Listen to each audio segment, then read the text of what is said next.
Olá pessoal, estamos no ar com mais um Você com Dinheiro, hoje com essa participação aqui bastante especial de Manuel Pessoa para comentar um pouco sobre um fato que foi muito discutido na última semana, que é a aquisição lá de ativos da Marfrig pela Minerva Foods. Né? Então, para bater esse papo com a gente, discutir um pouco sobre o cenário da aquisição, sobre os possíveis empecilhos regulatórios e mesmo os impactos tanto no mercado quanto na questão ESG entre as duas empresas, nós vamos falar aqui justamente com o Emanuel Pessoa. Emanuel, você que é aqui da casa, muito obrigado por recebê-lo agora aqui no nosso programa no Você com Dinheiro. Felipe, grande prazer estar aqui com você. Realmente, essa semana foi um fato que caiu muito fortemente no mercado, a questão da aquisição de 16 plantas, né, da Marfrig pela Minerva, tanto pelo valor, que foi uma aquisição muito agressiva por parte da Minerva, quanto pelo fato de que ninguém imaginaria esse negócio acontecendo neste momento. Então, teve um valor, a aquisição dos ativos é maior do que o próprio valor de mercado da Marfrig listado em bolsa, né? O valor de mercado das empresas realmente, a meu ver, não reflete o valor dos ativos. Mas isso é um problema muito claro que nós temos na Bolsa de Valores brasileira, que é justamente que as nossas empresas elas tradam a um múltiplo inferior das suas contrapartes nos Estados Unidos e até mesmo na Europa, que o múltiplo é menor do que o múltiplo americano. Muito bem, então vamos começar do começo. Como é que impacta uma aquisição como essa no mercado de alimentos que já tem ganho concentração mundo afora? Vamos pensar da seguinte maneira, né? O que tem de diferente nessa aquisição? Você tem que a Minerva agora ela vai se consolidar como produtora de proteína e ao mesmo tempo a Marfrig ela diminui a sua produção de proteína para se concentrar nos processados, para se concentrar nos produtos, digamos assim, industrializados da carne. Então a Marfrig ela vai saindo da venda pura de proteína, do corte puro do animal, para focar em corte prêmio e produtos processados, como por exemplo as marcas que ela tem diretamente pela BRF, Sadia, Perdigão e também venda de hambúrguer, né? A gente sabe que ela é a maior produtora hoje mundial de hambúrgueres. Então, do ponto de vista da concentração do mercado, o que vai acontecer é o seguinte: a Minerva ela vai praticamente dobrar a sua capacidade de produção de carne agora, com as plantas que ela adquire, e ela vai se tornar um competidor efetivo da JBS, já era, mas realmente vai atingir uma musculatura muito grande. Qual é o problema que nós temos aí? A JBS e a Minerva, após a aquisição das plantas juntas, vão ter quase metade da produção de carne, quase metade da exportação de carne do Brasil, quando nós consideramos a proteína em si, o corte em si, e não efetivamente os produtos premium industrializados como hambúrguer, mas o corte em si. Então realmente tem uma concentração de mercado, mas nesse ponto quem vai sofrer muito já de cara é o pecuarista, porque ele vai ter dois gigantes dominando metade do mercado, então ele vai ter aí uma pressão para um preço mais baixo. Do ponto de vista do consumidor, se eles cartelizarem, seja de forma efetiva ou simplesmente de forma indireta, disfarçada, realmente vai ser um problema para o consumidor com o aumento do preço. Mas hoje já existe sim uma posição de dominância muito grande da JBS, e tudo vai depender o quanto a Minerva vem para ser agressiva para tentar tomar o mercado da JBS. E aí o ponto é, a concentração nas duas aumenta substancialmente, então fica uma concentração, como você colocou, de basicamente metade do mercado, e o jogo é quanto ter um player quase tão grande quanto o JBS pode gerar uma concorrência entre elas, né? Esticar esse cabo de guerra entre as duas. Agora, se as duas forem por uma linha, digamos, mais suave de competição... Vamos colocar aproveitar que o tema é pecuária, vamos dar nome aos bois. Se forem para um ponto de vista da cartelização, essa concentração de metade do mercado vai ser extremamente prejudicial para o consumidor.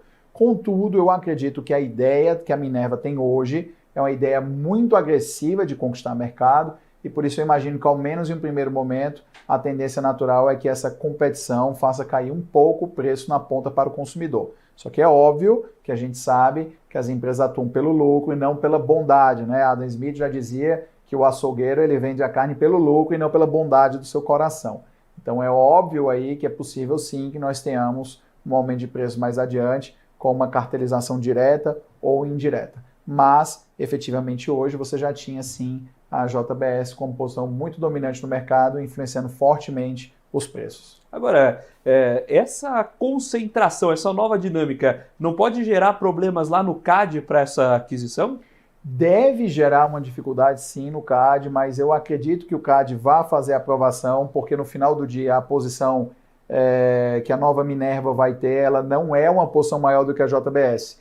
Então, o racional que seria aplicado é, por que o CAD então não manda a JBS vender unidades e iria impedir a Minerva? Então, não é só a questão técnica, é também a questão da ótica da coisa. Se o CAD vier e tentar impedir essa aquisição dos ativos alegando concentração de mercado, a ótica que parece mas e a JBS pode e a Minerva não pode? Então existe aí também uma questão das aparências e a gente sabe que em economia aplica-se muito o ditado parecido da mulher de César. Não basta ser honesta, precisa também parecer ser honesta. E aí tem um ponto importante que o próprio formato da JBS hoje veio de muitas aquisições, né? Sim. Então é difícil argumentar que o que você está fazendo para uma, você não deveria ter feito para outra lá atrás, né?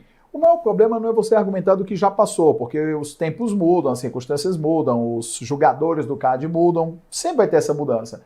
O problema é que a nova Minerva, eu estou chamando de nova, mas é a mesma empresa, porque no final é aquisição de plantas, ela não está criando um novo CNPJ. Mas essa nova Minerva, ela ainda vai ter uma posição abaixo da JBS. Então, o grande racional argumentativo é, se impede a Minerva por concentração de mercado, por que não se determina a JBS a venda de unidades para também desconcentrar o mercado? Então, existe aí uma questão de que seria muito complicado se avaliar isso sem ser sob um ponto de vista de hipocrisia. Não, ainda mais que a JBS tem uma participação governamental importante via BNDES, né? Então, tende a ser uma empresa politicamente muito forte. E, naturalmente, se ela é politicamente forte, ela é politicamente exposta. A questão de serem empresas politicamente expostas é interessante, né? Eu estava vendo algumas análises de mercado e a maioria dos analistas de mercado, ele esquece de olhar um ângulo, já que você falou em participação política do mercado, quem é que está por trás da Minerva, né? Quem é o principal acionista hoje da Minerva? Bom ponto. Você sabe quem é? Não sei. Então, o principal acionista que a gente tem hoje na Minerva chama SALIC, S-A-L-C, Saudi Arabian Livestock Investment, né, Corporation, que é o fundo soberano de investimento da Arábia Saudita para compra de proteína animal. Então, esse é o maior sócio hoje da Minerva Foods. Então, o que aconteceu aqui que as pessoas às vezes passam batido para você entender o que é politicamente exposto? A Marfrig e a SALIC juntas fizeram, né, uma grande compra de ações recentemente da BR Foods. E a intenção da Marfrig, todo mundo sabe, desculpa, da BRF, da BR Foods. A intenção da Marfrig, todo mundo sabe, é fazer a fusão com a BR Foods. Por quê? Porque a Marfrig já vem há bastante tempo, desde que ela comprou em 2018 a National Beef, lá nos Estados Unidos, ela vem cada vez mais atuando para vender produtos de valor agregado. Hoje é a principal fornecedora de hambúrguer do McDonald's. Acho que é a única, na verdade. Acho que o McDonald's compra tudo dela lá nos Estados Unidos. Então ela já percebeu que ela tem um valor agregado mais alto vendendo carne premium e vendendo os alimentos industrializados em vez de vender os cortes in natura. Então o que acontece aqui? Quando ela tentar comprar a BRF e traz a SALIC para ser sócia dela no negócio, ela está pensando o seguinte: Sadia e Perdigão, cortes processados, industrializados, mais caros, e aí ela vai ter um EBITDA e um retorno maior, obviamente, isso faz parte. Só que como é que ela vai conseguir aprovar com os sócios uma eventual fusão que qualquer pessoa do mercado que some 2 com 2 e chega a 4 é capaz de ver que é o passo futuro? Como é que ele vai conseguir a aprovação dos acionistas da fusão se a SALIC é um sócio importante da BRF? E aí, então, como é que a SALIC iria permitir essa fusão da Marfrig com a BRF para ser um competidor direto da Minerva? Então, essa compra das plantas, ela resolve 2 problemas, aliás, 3 problemas para a Marfrig de uma vez só. O primeiro problema que ela resolve para a Marfrig é ter certeza de que ela não vai ter um obstáculo comercial por parte da SALIC de autorizar a fusão com a BRF.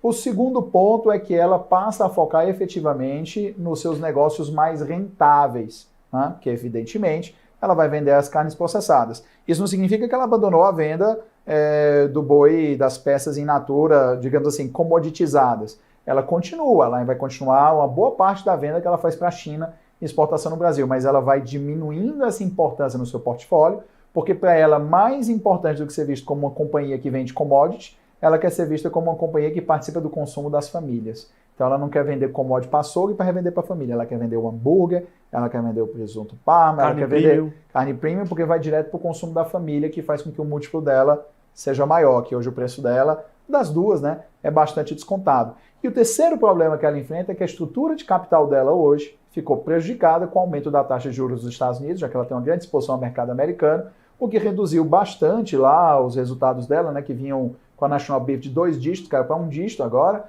mas ela vai melhorar a estrutura de capital e vai diminuir a alavancagem de mais ou menos 3,5 para 3, 2,90 alguma coisa do seu capital. Isso melhora a estrutura de capital, aumenta o valuation, permite outras expansões. Então, para a Marfrig resolve 3 problemas numa pancada só. Então, para a Marfrig é um grande negócio, tanto que quando foi anunciado, o valor da ação da Marfrig disparou na Bovespa.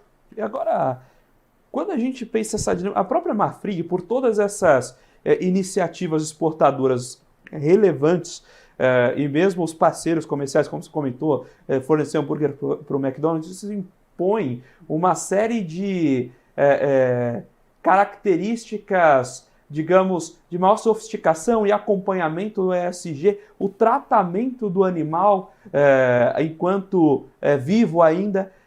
A Marfrig tinha um destaque substancial nesse segmento, nesse indicador. Enquanto a Minerva, por exemplo, tinha uma dificuldade. Você trouxe um bom termo. Ela tinha uma dificuldade quando trata com esse tipo de tema ESG e o próprio tratamento do animal. Como é que fica esse jogo com a ida dessas plantas que são de carne in natura e que ela vai ter mais esse tratamento próximo ao animal, com essa virada de chave? Vamos pensar da seguinte maneira, esse é um ponto que, na verdade, também vai reduzir um custo para a Marfrig. O que acontece hoje? Você tem um problema muito sério que é a rastreabilidade do boi. Tá? Rastreabilidade do boi é um problema gigantesco. Então, quando a Marfrig ela vende 16 plantas, que são de unidade de processamento do boi in natura, que é a venda da carne commoditizada, ela está diminuindo absurdamente o seu custo de fazer a rastreabilidade do boi. Então, para a Marfrig, é capaz que na próxima avaliação dos scores de ESG, a Marfrig pontue ainda melhor. Por quê? Porque tem um grande problema de rastreabilidade. Às vezes você não consegue rastrear, às vezes você tem dificuldade com boi, às vezes vem uma parte do rebanho, num volume gigante, vem uma parte do rebanho que passou por área desmatada, coisas desse tipo, que às vezes não deveriam, mas às vezes passam numa operação gigantesca. Você vai ter que a Marfrig simplesmente vai estar se livrando desse problema em 16 plantas, de uma vez só. Então a Marfrig ela já tem um track record muito bom no que a gente chama de bem-estar animal. Tanto que ela tem o selo de ESG da FAIRR, né, que é uma iniciativa internacional para investimentos no setor de comida, que garante quando a determinada empresa pontua bem critérios de ESG. Então, para a Marfrig, esse negócio foi um baita de um negócio do ponto de vista de ESG, porque ela diminui um dos pontos que é mais arriscado na operação de gado, rastreabilidade, e o manejo da planta lá na base, que realmente é muito mais complicado para você manejar volume grande de carne, em vez de você manejar um volume menor com carne mais premium. E isso, para a Minerva, aumenta o problema. E você perguntou a questão aqui, e eu usei o termo dificuldade, aconteceu um fato que fica muito difícil para certos tipos de consumidor, mais exigentes com critérios ESG, e para analistas de mercado ignorarem, embora tenha acontecido alguns anos atrás, né, em 2018, foi que uma carga de bois foi transportada viva pela Minerva, no interior de São Paulo, até o Porto de Santos. E esses bois no transporte, você descobriu, ao chegar no Porto de Santos, que esses bois tinham excedido o limite diário da legislação do transporte de carga viva, que é de 8 horas diárias em caminhão, e que esses bois tinham sido transportados mais apertados, o confinamento, do que também a legislação autorizaria. Ou seja, o tratamento não teria sido o tratamento adequado que a legislação exige para os animais. Os ativistas impediram por bastante tempo o transporte da carga, inclusive na época o Porto de Santos fazia transporte de carga viva, e essa situação ela foi tão forte, tão intensa, que a Câmara dos Vereadores de Santos passou uma lei na época proibindo o transporte de carga viva no Porto de Santos. Então, desde 2018, o Porto de Santos não transporta mais carga viva por conta dessa situação com a Minerva. E recentemente houve aí a condenação numa multa, acho que 1,4 milhões de reais, 1,3 milhões de reais, pela Justiça Federal de São Paulo, a pedido do Ministério Público Federal, justamente, aliás, eu não lembro se foi do Federal ou do Estadual, mas foi justamente em função desse caso. Se a Justiça Federal foi o Ministério Público Federal, exato. Então, por conta desse caso. Então, veja que realmente para a Minerva agora, que ela já vem sendo olhada de forma assim, um escrutínio mais intenso do mercado no seu ESG, ela aumenta agora, né, a quantidade de plantas em que ela vai precisar fazer investimentos ESG. Aí fica a questão do mercado. A cultura de bem-estar animal da Marfrig vai colar na Minerva, ou a Minerva vai trazer uma cultura um pouco mais relaxada para as plantas da Marfrig? É óbvio que desde que aconteceu aquele fenômeno, a Minerva vem adotando medidas para melhorar a sua situação ESG. Mas ela não tem os mesmos prêmios e reconhecimentos internacionais da Marfrig, o que indica que, evidentemente, ela está atrás. Então, com 16 plantas a mais, ela vai ter sim que manter esses custos adicionais, porque se ela diminuir esses custos, os ativistas e o mercado vão estar olhando essas 16 plantas de forma muito mais criteriosa do que estariam olhando as plantas anteriores da própria Minerva, para garantir que não tem retrocesso. Essas plantas são, em bom volume, plantas que não ficam aqui no Brasil. 11 plantas, se eu não me engano, 11 plantas no Brasil, 3 no Uruguai, 1 na Argentina e 1 no Chile, se eu não me engano. Tá? E tem mais um, não lembro, estou faltando um aqui na minha cabeça, não lembro. Essa internacionalização... Não, são essa, desculpe.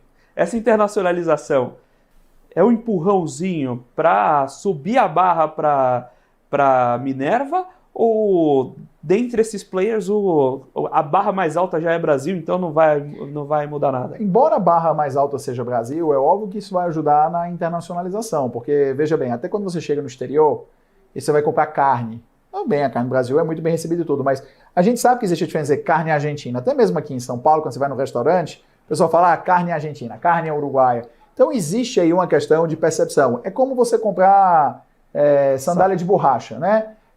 Aquela sandália havaiana, você fabrica aquela sandália de borracha em inúmeros países do mundo. Mas quando você diz que é havaiana e tem aquela bandeirinha do Brasil no prendedorzinho do pé, o pessoal paga um valor mais alto por ser havaianas. Então, da mesma maneira, você paga um prêmio na carne por dizer que ela é argentina.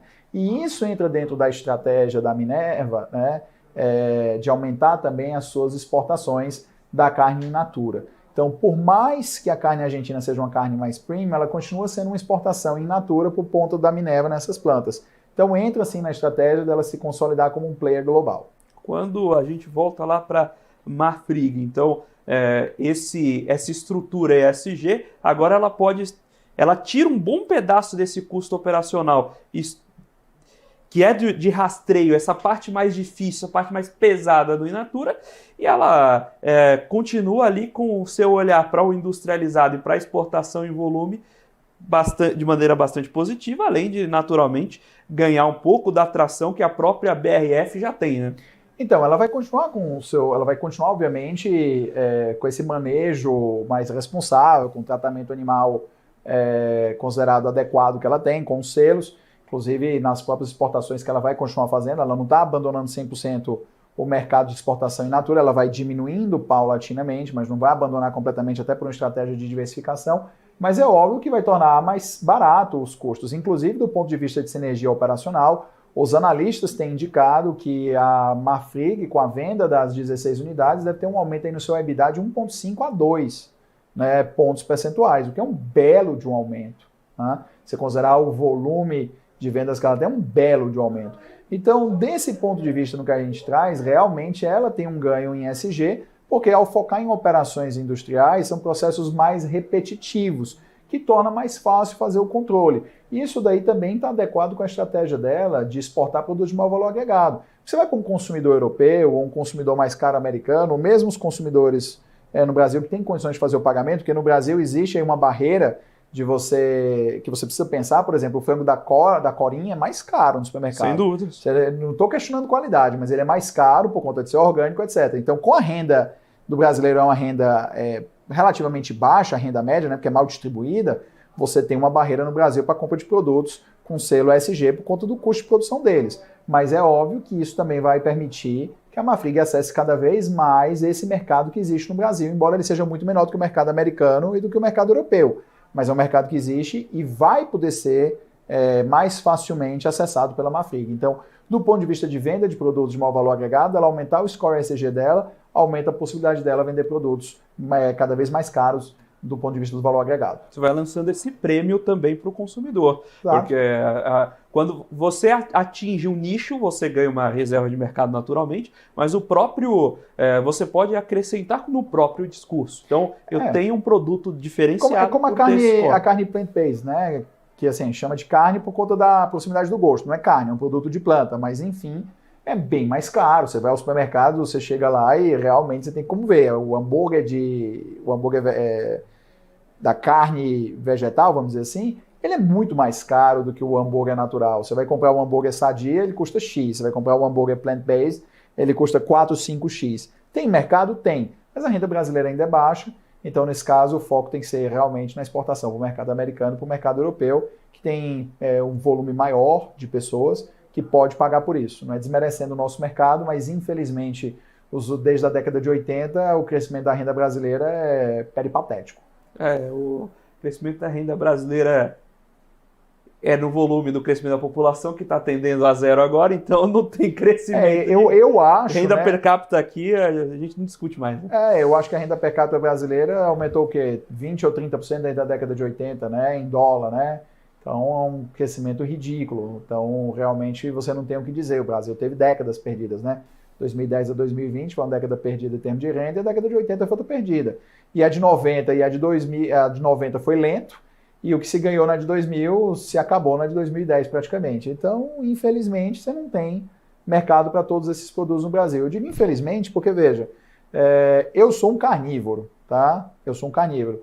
Mas eu acredito que o mundo ideal, como alguém que acredita na liberdade de escolha das pessoas, era que todos pudessem ter, evidentemente de acordo com o seu trabalho, seus méritos, seu esforço individual, pudessem ter condições de comprar todos os produtos em geral. E assim o mercado plant-based não seria definido pela limitação do mercado, mas seria definido pela escolha do consumidor. Tá? Eu continuaria comprando a carne normal. Mas, por exemplo, o Joãozinho, que ele adoraria poder comprar o plant-based, não pode, o Joãozinho teria a oportunidade. Aí o mercado ele não teria uma distorção, o mercado ele seria o que ele poderia ser. Então, infelizmente, a gente não consegue por limitação de renda. Perfeito. Agora, qual é que é a sua leitura? Então, você já comentou de alguns pontos, como vai ficar a dinâmica das empresas, os segmentos que mais vão ser beneficiados dentro de cada grupo e como cada uma está se posicionando a partir dessa aquisição. Mas qual que é a sua leitura para as duas empresas desse pós-deal? Para a Mafri, como eu te falei, é céu de brigadeiro. Por quê? Porque ela claramente segue o planejamento estratégico dela, que é diminuir a produção e o foco na carne in natura e focar em produtos de maior valor agregado, para que o mercado passe a precificá-la não como uma empresa que vende commodity de proteína, mas como uma empresa que trabalha com o consumo das famílias, que significa que o múltiplo dela sobe, e isso é importante para ela, fora que isso vai deixar ela livre para fazer a fusão com a BRF. Tá? Então isso é uma coisa que assim, eu vejo poucos analistas falando e não estressam isso suficientemente. Mas é óbvio para quem analisar isso do ponto de vista de composição societária que tem um end goal aí, que é basicamente poder fazer essa fusão e realmente criar o grande player global da venda de produtos de alto valor agregado de proteína. Tá? Isso é óbvio e evidente para quem realmente for lá e olhar a composição societária. Afinal de contas, para que vender as plantas? É óbvio que o Salic iria jogar areia na fusão com a BRF. Então isso tem que ser dito, isso tem que ser observado. E do ponto de vista da Minerva, nós temos um problema. O que acontece? Você vai piorar aí por um tempo a estrutura de capital da Minerva. Isso significa que a Minerva provavelmente não deve distribuir dividendos nos próximos 15 a 20 meses, eu chutaria por volta de 18 meses, porque a Minerva ela tem ali uma ideia de que ela não distribui dividendos a partir de um certo nível de alavancagem. Esse nível de alavancagem vai subir. Historicamente, a Minerva, quando faz os M&As, ela se alavanca um pouco mais e leva um tempo com a geração de caixa para ela poder diminuir essa alavancagem. E acho que esse foi o fator que levou uma queda da Minerva na Bolsa Brasileira, é que a Minerva ela vinha sendo uma boa pagadora de dividendos. E com esse deal, ela vai deixar de pagar dividendos aí por 1 ano e meio, 2 anos, talvez um pouquinho mais. Então aí num horizonte de curto prazo, a tendência é que o investidor pessoa física brasileiro fique um pouquinho longe da Minerva, mas a gente sabe que naturalmente esse mercado de carne é um bom mercado, a gente deve ter aí um incremento de posições de investidores institucionais. Agora, justamente já começando a beliscar os assuntos mais amplos, mas a partir da leitura desse caso, você comentou de um aumento de alavancagem em um cenário que a gente ainda tem um patamar de juros altos. Dá para começar a enxergar aquisições via dívida já com o nosso patamar de juros? Esse tipo de estrutura pode fazer sentido para a empresa? Então, a gente vê o seguinte, quando foi anunciado o deal, né, 7,5 bilhões de reais, engraçado, né? Embora tenha companhias globais, a sede no Brasil, as principais operações no Brasil, então a gente está vendo que dá para ter também um mercado de capitais ativo no Brasil. Só que 1,5 bilhão de reais já foi pago no ato, né? Já foi antecipado. E os outros 6 bilhões é no fechamento da operação. Tudo bem.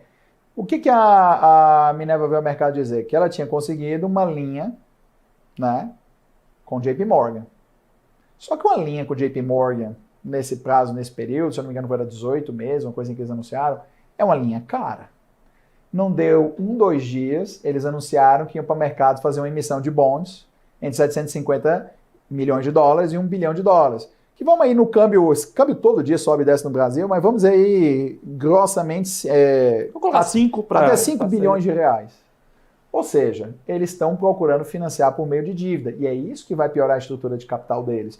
Se for com o JP Morgan, piora mais ainda. Se for com bonde no mercado, piora menos. Mas vai ter uma piora na estrutura de capital. Vai ser compensada? Vai, porque vão praticamente dobrar a venda de proteína na base, isso deve refletir também na exportação, vão ter moeda forte, vai ter geração de capital, mas no começo isso é custo. Então a perspectiva que você vê é que a Minerva está jogando no longo prazo. Então a Minerva ela pensa o seguinte, tudo bem, eu vou ter uma piora agora, eu vou ao mercado, me endivido, mas eu sei que esse é um negócio campeão. Por quê? Porque o mundo está comendo mais.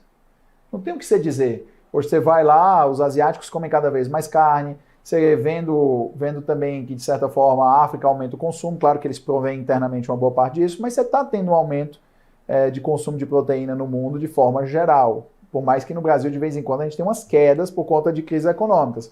Mas o mundo como um todo está, sim, experimentando essa melhoria.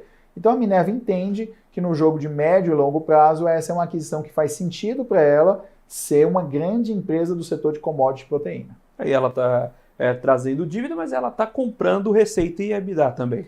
Que ela imagina que tem condição de ter uma receita livre de, se não me engano, 400 milhões de reais já no primeiro ano com as plantas. Então não é um negócio ruim, é um negócio bom para os dois. Só que enquanto você vê juros americanos altos e a estrutura de capital da Minerva reflete muito a aquisição da National Beef ainda e outros deals que ela tem nos Estados Unidos, e o juro no Brasil também está alto, ela tem essa preocupação por conta da alavancagem, porque vários dos investidores dela, principalmente as pessoas físicas, eram pessoas procurando dividendos. Então ela tenta já comunicar ao mercado que vai fazer isso para diminuir o custo de capital, para saber que vai trazer a alavancagem para baixo mais rápido do que traria com o empréstimo de JP Morgan, para ela poder voltar a pagar dividendos. E aí, naturalmente, também vai negociando esse discurso com os investidores, buscando lá um investimento institucional para compensar essa pessoa física demandante de dividendos. Né? Não, exatamente, está dentro do imaginado. Inclusive, a gente vê, né, como te disse, é uma composição grande se você parar para pensar, né, na Minerva. Você tem o Salic e você tem a família, né, a VDQ, né, VDQ Holdings, né, são os maiores acionistas da empresa. Então é óbvio que são empresas, grupos e famílias experientes que estão por trás desse negócio. E tem uma expressão, né? Embora eu moro em São Paulo há muito tempo, eu sou cearense de origem, a gente diz assim, não tem menino nesse negócio. Então, ninguém está fazendo um negócio ruim aí. Vai ser bom para os dois lados, principalmente do ponto de vista de sinergia das atividades fins dos planos estratégicos das empresas. Maravilha, estamos batendo esse papo com o Emanuel Pessoa aqui sobre essa aquisição que movimentou bastante aí os noticiários, que trouxe assunto para os almoços aqui da Faria Lima, sempre com o objetivo de trazer para vocês, investidores, profissionais de mercado, telespectadores aqui da BMC News, aquela tradicional pergunta difícil, trazer aquelas perguntas duras para ouvir as melhores respostas dos nossos convidados e sair daqui sempre tornando você, investidor, um investidor um pouquinho melhor do que entrou nessa parceria entre a Condinheiro e a BMC News para trazer para vocês as melhores cabeças do mercado. Agora nós vamos para um breve intervalo, mas você sabe que o intervalo daqui é rapidinho, então fique por aí que a gente já está de volta. BMC News.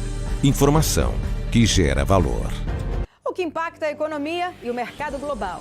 Aqui no BMC News, você acompanha em tempo real a abertura do mercado e todas as movimentações do mundo dos investimentos. Notícias acompanhadas de opiniões de grandes especialistas para ajudar você na melhor tomada de decisão na hora de investir. Eu, Paula Moraes, estarei com você de segunda a sexta, às 9h30 da manhã, no BMC News. BMC News. Informação que gera valor.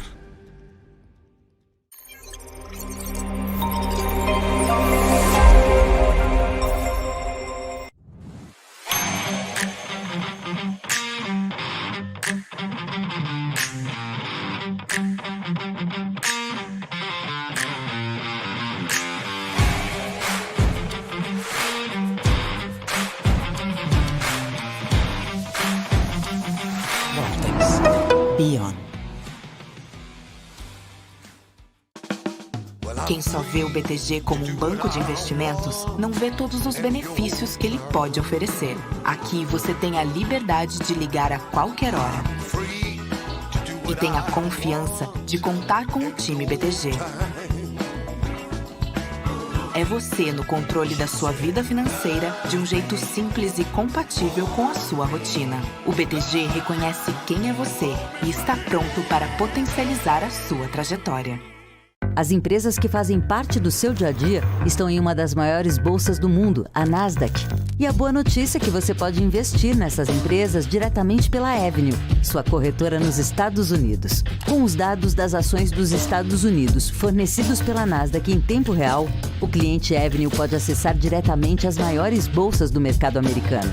Entre neste mercado de tecnologia e inovação. Acesse avenue.com.br/Nasdaq e seja bem-vindo ao mercado global. BMC News. Informação que gera valor.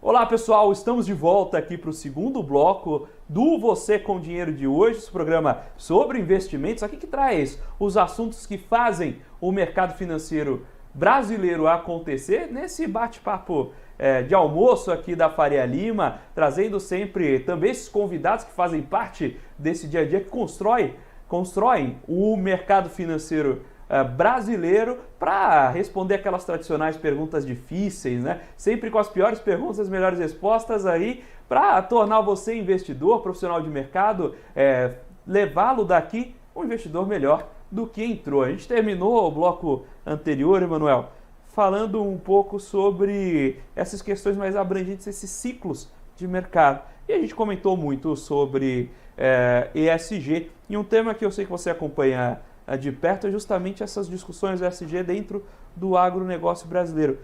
Como é que está a atenção desse grupo para as pautas ESG? Felipe, eu lido muito com ESG no agro, né, dia a dia profissionalmente no escritório, e o que eu posso te falar é o seguinte: o agronegócio brasileiro, ele é uma prova viva da adaptabilidade do empreendedor brasileiro. Se você parar para pensar lá atrás, o agronegócio brasileiro, décadas atrás, ele era um agronegócio fraco. Mas aí veio Embrapa, veio investimento, veio o trabalho duro dessas pessoas, aquelas famílias, né, que foram migrando para áreas rurais, trabalhando todo dia, investindo mais um pouquinho, fazendo acúmulo e a coisa crescendo. E aí o agro brasileiro ele enfrentou algumas fases de problema. A primeira fase de problema que o agronegócio brasileiro enfrentou era a taxação excessiva que ele sofria ao tentar exportar para os mercados maduros. Protecionismo do consumidor europeu, do mercado europeu, e protecionismo do mercado americano.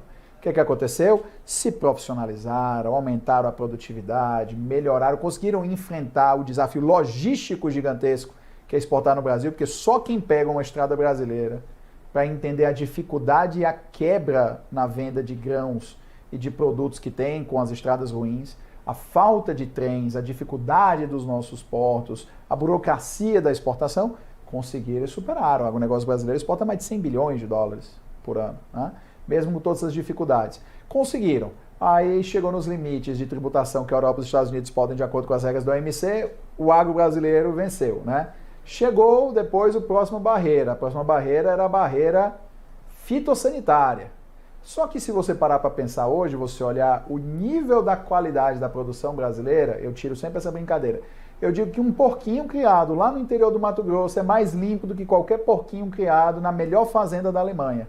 do ponto de vista de ter suas vacinas, dele não estar doente, da carne ser de qualidade, dele ter um tratamento adequado. Então o agronegócio brasileiro se profissionalizou e venceu esse desafio. Qual é o desafio que chegou agora, principalmente por conta da União Europeia, e tem um motivo de ser a União Europeia? A União Europeia, principalmente a França, tem uma população que ainda é uma população rural grande. Na França, essa população rural supera aí uns 15% da população. É um número alto para um país rico. Então tem uma parte importante do PIB na Europa ainda, que ainda vem do agronegócio. Eles são extremamente politizados e extremamente organizados.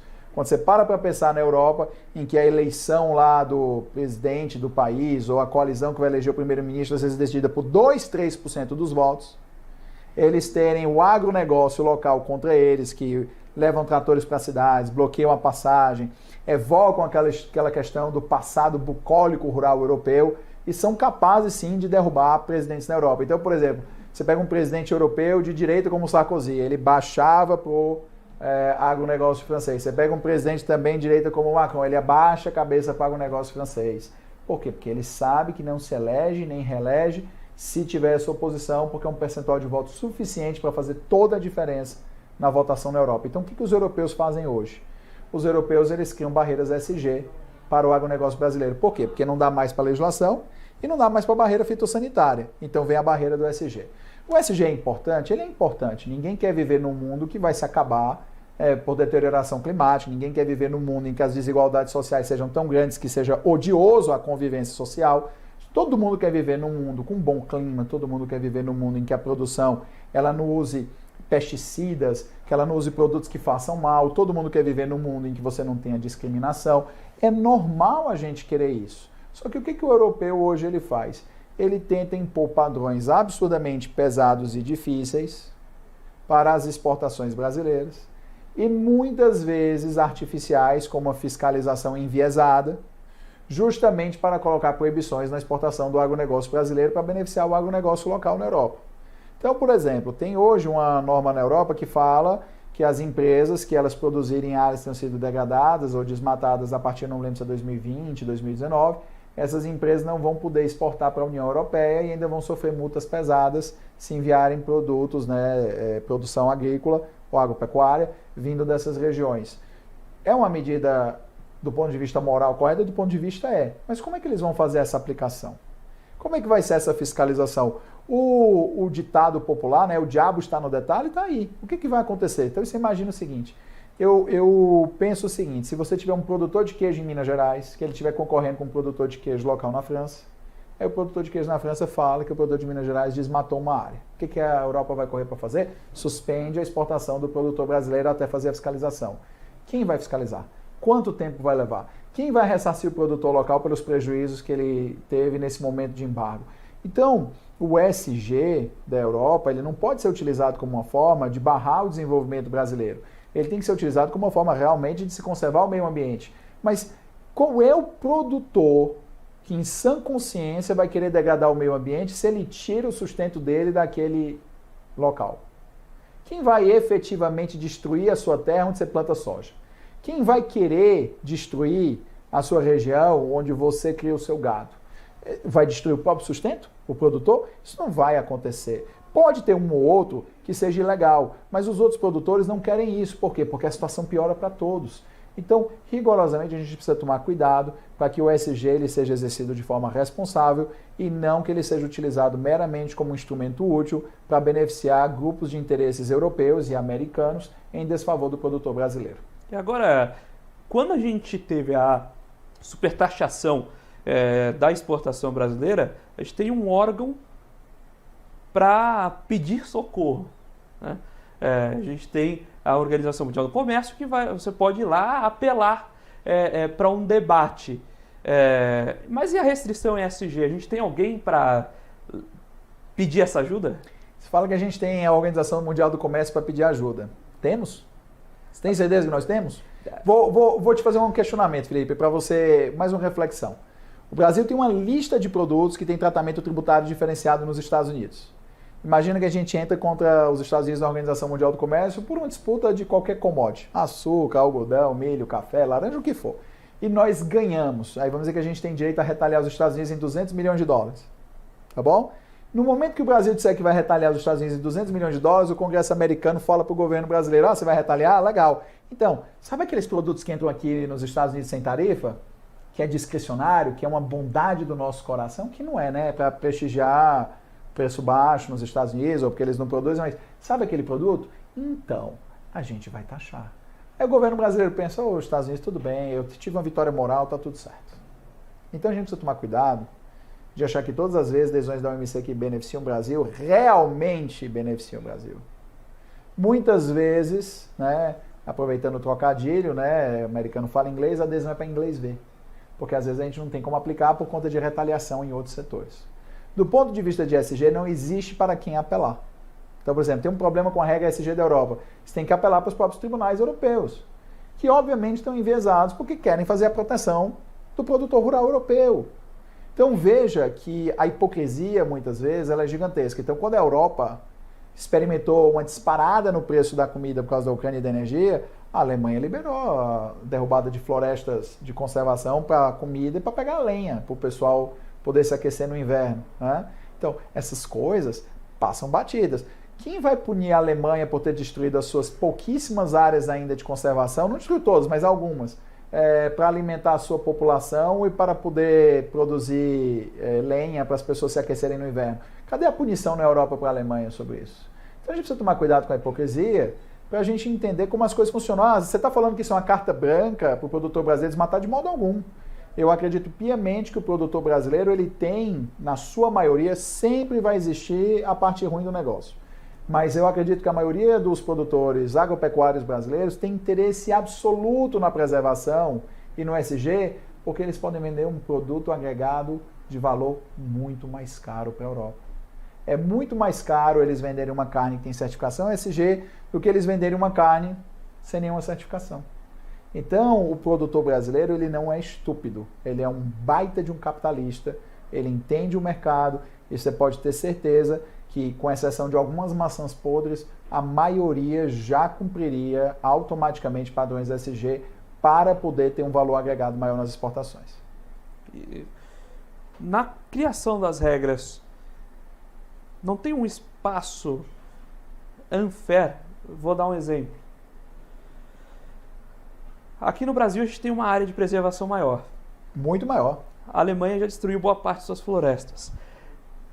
Faz sentido você colocar a mesma regra de não destruição para os dois países? Vamos lá. Faz sentido você ter regras, você comparar, por exemplo, quantos por cento da mata nativa tem que ser mantida. Você não tem como dizer que a Alemanha tem que manter 50% da mata nativa, porque não existe mais. Exato. Certo? Então a gente tem que lidar com a realidade. É uma coisa engraçada, no primeiro semestre da faculdade de Direito, né, eu sou advogado, você estuda a diferença do mundo do C e do mundo do DVC, né, que diz que o direito ele tenta criar o mundo do DVC. Você dá as regras para estimular padrões de comportamento que sejam socialmente aceitáveis. É óbvio que o Brasil, por ter uma área muito virgem, vai ter que conservar mais. É um ativo ambiental. Só que a gente pode aí ter duas opções. A gente pode ficar batendo, mas a Alemanha devastou 99, 98, 97% do teu território, o Brasil devia poder devastar mais. Ou a gente pode pensar, é muito bom nós conservarmos o nosso território, o Brasil é muito grande, nós temos ainda muito território que pode ser explorado pelo agronegócio que não devasta, que não desmata, que não fere questões ambientais, e nós podemos ainda aproveitar o nosso ativo verde. O ativo verde é sensacional. Você vai ter aí agora a venda do crédito carbono, você vai ter produção do hidrogênio verde, você vai ter uma carne e uma produção agrícola que elas atendem critérios ESG e são vendidas mais caras. Então, em vez da gente ficar batendo nesse discurso, mas você desmatou mais, eu desmatei menos, isso é uma perda de tempo. O que é mais importante não faz sentido para nós querermos desmatar mais. Nós temos muita área para atuar sem desmatamento. O Brasil tem uma área gigantesca ainda para atuar. Você vê aí, por exemplo, a transposição do Rio São Francisco aumentou a quantidade de perímetro irrigado gigantesco no Nordeste.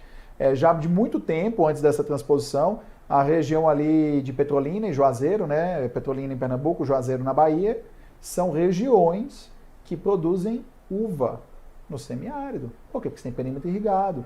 Então, em vez de a gente estar discutindo desmatar a Amazônia com completa imbecilidade, é muito melhor você corrigir solo e você ter irrigação no Nordeste e você ter uma fronteira agrícola gigantesca.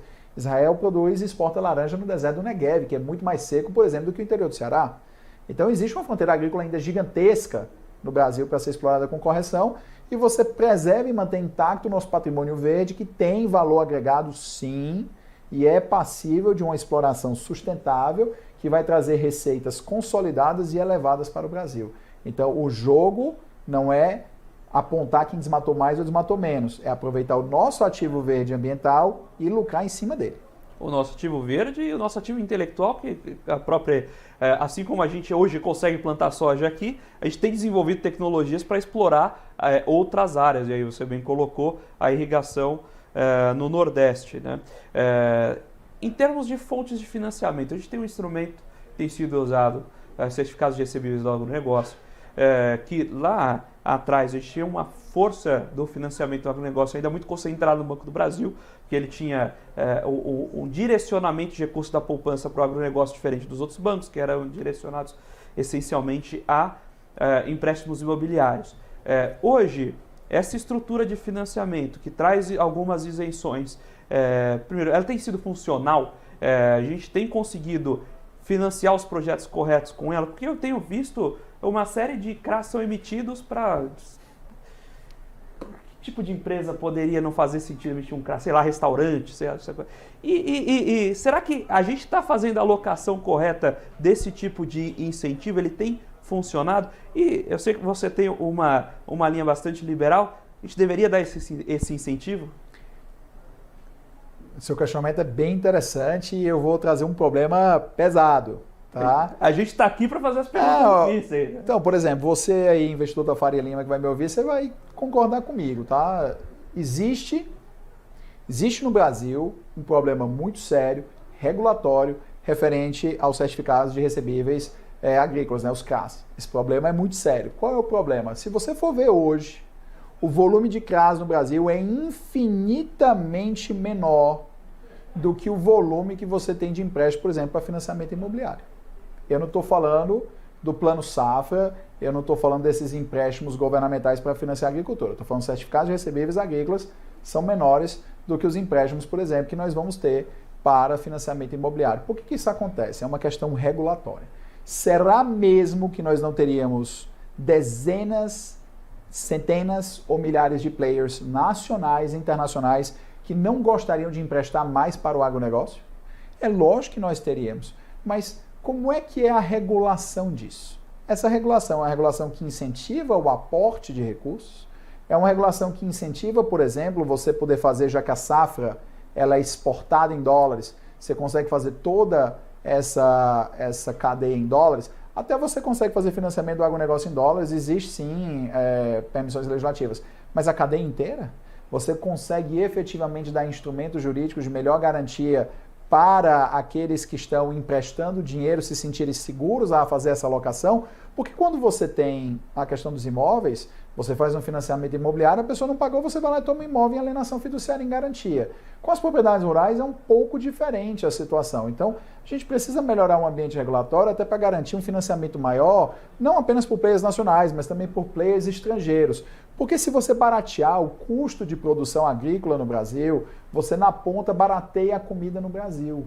E, querendo ou não, é muito importante a gente entender que o consumo adequado de nutrientes e proteínas, ele é favorável para a população como um todo, para as pessoas poderem trabalhar melhor, serem mais produtivas, estudarem, terem segurança alimentar, e é uma questão de dignidade da pessoa humana. Fora que uma maior produção agrícola, enquanto o mundo ainda continua aumentando a demanda, se traduz numa maior exportação. Então, a melhoria dos instrumentos jurídicos para os certificados de recebimentos agrícolas tem sim, com toda certeza, teria com certeza um impacto extremamente positivo no barateamento da produção agrícola brasileira. E aí a gente chega no segundo ponto. Se nós baratearmos a produção agrícola brasileira, algumas pessoas vão dizer, aí os fazendeiros vão ficar com mais capital. O que eles vão fazer com esse dinheiro? Se você melhorasse a estrutura tributária e você melhorasse a estrutura brasileira de burocracia, o agronegócio hoje poderia reindustrializar o Brasil.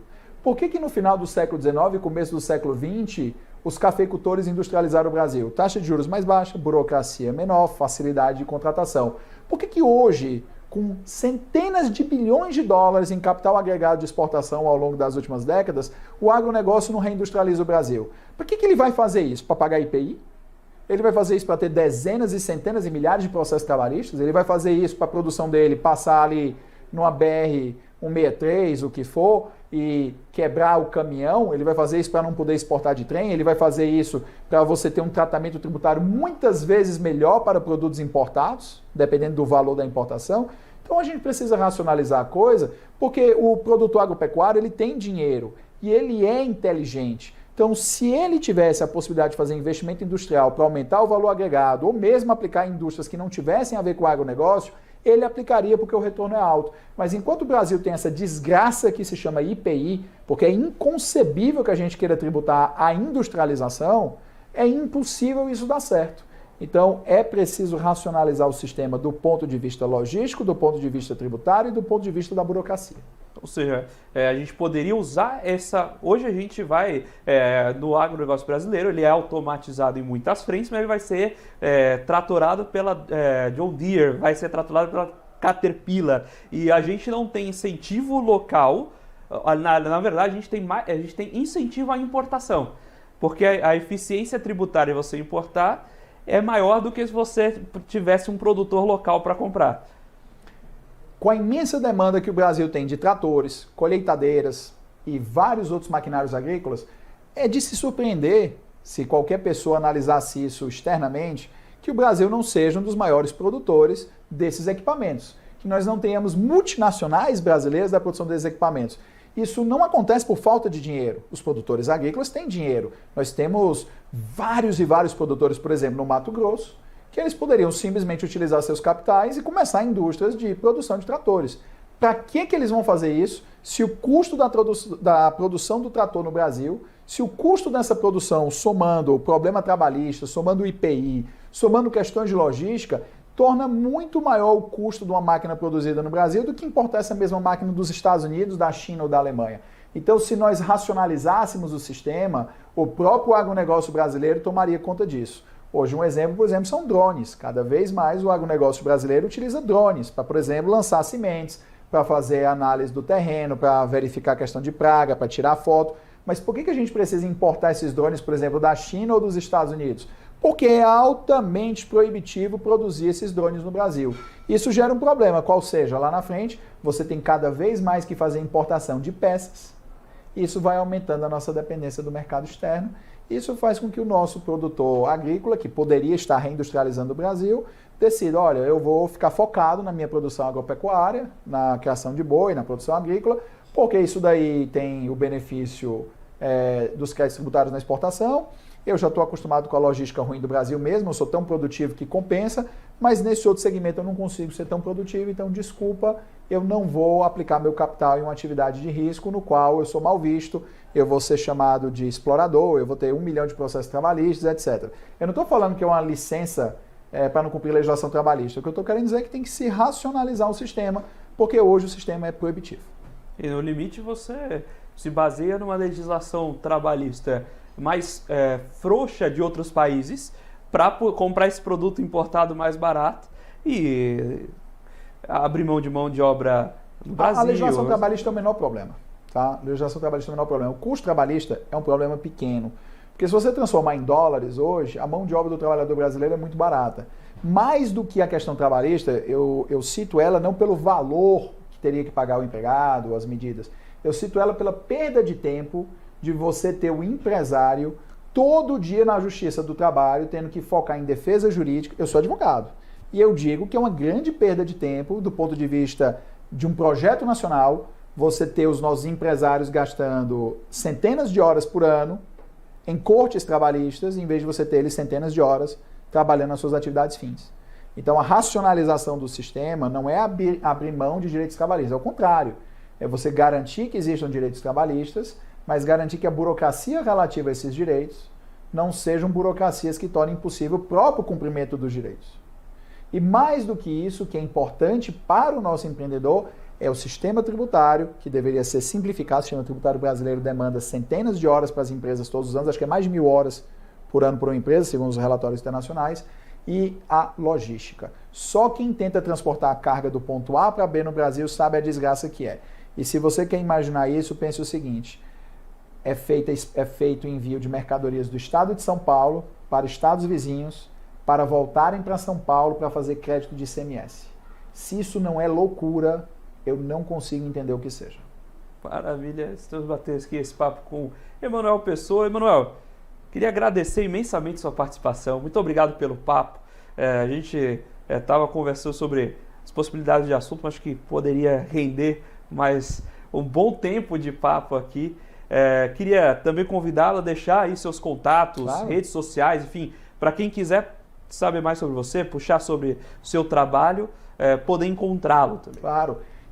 Eu sou acessível pelo telefone DDD 11 99320 9493, emanuel@emanuelpessoa.com, e o Instagram é emanuel.pessoa, né? Emanuel com U no começo, com E no começo e U no meio. E é importante, né, até o trocadilho, a brincadeira, pelo menos no mercado financeiro, no Brasil o agro venceu e não foi o BIT que venceu, né? Então é o agro que venceu e espero que ele continue vencendo, porque nos últimos anos, se não fosse o agronegócio, o PIB tinha afundado de maneiras catastróficas. Perfeito. Muito obrigado, Emanuel, pela participação. Obrigado a você, Felipe. Muito obrigado a você, telespectador aqui da BMC News, investidor e profissional do mercado, pela sua companhia, pela sua audiência. Nós fazemos aqui o Você com Dinheiro, essa parceria entre Com Dinheiro e BMC News, sempre pensando em você, investidor, sair daqui um pouquinho melhor do que entrou, trazendo essas mentes que fazem o mercado financeiro acontecer, para esse bate-papo, para essa troca de ideias nos pontos ali que são sensíveis, né? Nesses pontos de discussão do mercado financeiro, para trazer essas reflexões importantes, sejam eles gestores, sejam eles empreendedores, enfim, quem de fato faz esse mercado, quem está aqui construindo esse mercado, para que você veja e beba sempre da fonte. Se você tiver ali, se você quiser conhecer um pouco mais sobre os nossos produtos, também visite lá www.comdinheiro.com.br, conheça um pouco mais das nossas soluções para você investidor, para você profissional do mercado, e é sempre muito bem-vindo aquele feedback. Mande lá para a gente em basic.comdinheiro@comdinheiro.com.br o seu comentário, a sua dúvida, a sua sugestão, e quem você quer ver aqui sentado com a gente no Você com Dinheiro, manda lá sua sugestão pra gente, ela é sempre muito bem-vinda. Nós vamos ficando por aqui com o Você com Dinheiro de hoje. Muito obrigado mais uma vez pela sua companhia, pela sua audiência, e até amanhã nesse mesmo horário. Tchau, tchau.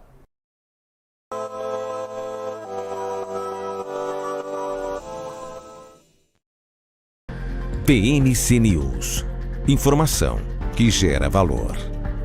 Entender o modelo de negócios, os resultados e as estratégias das principais companhias do Brasil é essencial para tomar as melhores decisões na hora de investir. E é isso que nós trazemos no BMC Business. Entrevistamos os CEOs e diretores das principais companhias de capital aberto do país. Eu sou o Gabriel Monteiro e encontro você no BMC Business todas as terças e quintas, às 22 horas, aqui na BMC News. BMC News. Informação que gera valor.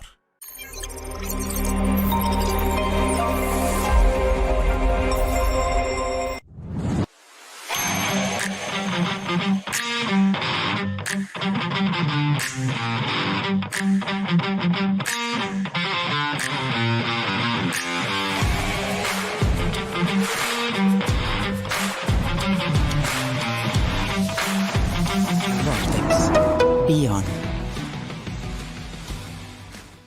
O que impacta